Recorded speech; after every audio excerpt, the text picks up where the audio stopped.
Hello friends, இன்றைக்கி பார்த்தீங்கன்னா ஒரு இம்போர்ட்டட் மைக்ரோஸ்கோப்பு லைட்டிங் ஒர்க் ஆகலன்னு சொல்லிட்டு கொண்டு வந்தாங்க.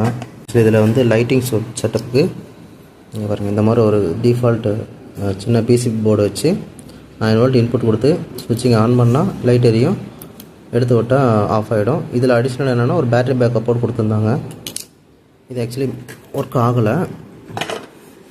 ஸோ அதுக்கு பதிலாக இப்போ நம்ம என்ன பண்ணியிருக்கோம்னா, இந்த பிசி போர்டு சுத்தமாக எடுத்துகிட்டு ஜஸ்ட்டு சிம்பிள் கான்செப்டில் ஒரு 9 வோல்ட் அடாப்டர் போல்ட் ஒன்று போட்டு அதை வந்து ஒரு 10K சீரீஸில் ஒரு ஆடியோ கண்ட்ரோல் போட்டு அதுக்கு ஒரு ஆன் ஆஃப் சுவிட்ச் வச்சு விட்டு டைரெக்டாக அப்படியே வந்துட்டு ஒரிஜினலாக இருந்தால் அது செட்லி ஃபங்க்ஷன் ஆகலை. நான் மறுபடியும் வேறு ஒயிட் கலர் மாற்றி விட்ருக்கேன்.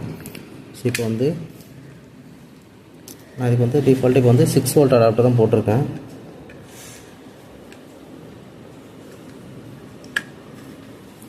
ஸோ பவர் அண்ட் செட் பண்ணிவிட்டேன்.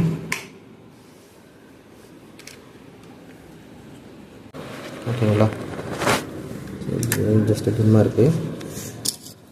இது வந்து வித்து வால்யூம் கண்ட்ரோல் அட்ஜஸ்ட் பண்ணால் இது வந்து லைட் பிரைட்னஸ் போடும்.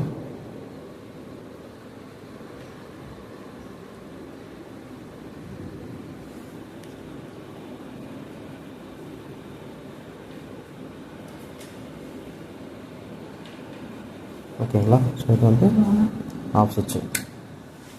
ஸோ இப்போ இதை வந்து அசம்பிள் பண்ணிவிட்டு எப்படி இன்னொரு டெமோ காமிக்கிறேன். ஃப்ரெண்ட்ஸ், இப்போ பார்த்தீங்கன்னா ஃபுல் அட்டாச்மெண்ட்டு முடிச்சாச்சு.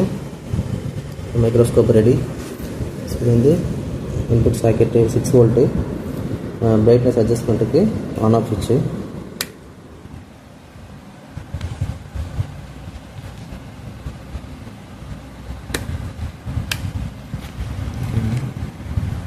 வந்து பிரைட்னஸ் இன்க்ரீஸ் பண்ணுறேன்.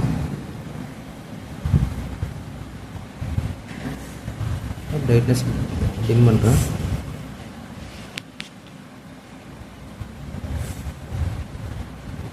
ஓகேங்களா? அந்த இன்டென்சிட்டி மாற தெரியுதா?